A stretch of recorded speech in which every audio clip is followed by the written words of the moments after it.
এই লোকটির বউ প্রতিদিন রাতে কোথায় যেন যেত, তাই লোকটি এই মেয়েটির পায়ে একটা সাদা রং লাগাই দেয় যাতে তার বউ কোথায় গেলে বুঝতে পারে। এবং তারপরে লোকটি তার বউর পাশে এসে শুয়ে যায় এবং লোকটি ঘুমানোর নাটক করে। আর একটু পরেই মেয়েটির ঘুম ভেঙে যায় এবং মেয়েটি ওখান থেকে কোথায় যেন চলে যায়। কিন্তু এদিকে ছেলেটি ঘুম থেকে উঠে তার পায়ের ছাপ দেখে দেখে পিছন পিছন যেতে থাকে। তারপর কি হলো তা দেখার আগে বাবা যিনি তোমার জন্য কতই না কষ্ট করে, বাবার জন্য ভিডিওতে একটা লাইক এবং একটা সাবস্ক্রাইব করে যান। তারপর ছেলেটি দেখতে পারে তার বউ একটি অন্য ছেলের সাথে রোমান্স করছে।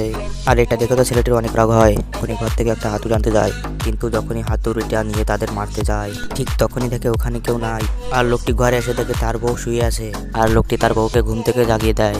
আর এরপরে ছেলেটি মেয়েটিকে বলে, তুমি তো একটু আগে অন্য একটা ছেলের সঙ্গে রোমান্স করছিলে, তুমি এত তাড়াতাড়ি ঘরে কেমন করে আসলে?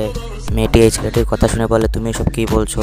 কিন্তু তখনই ছেলেটি মেয়েটিকে পায়ের ছাপ দেখতে বলে। তো এরপরে ছেলেটি দেখতে পায় ওখানে কোনো পায়ের ছাপ ছিল না। আর একটু চাইলে কমেন্ট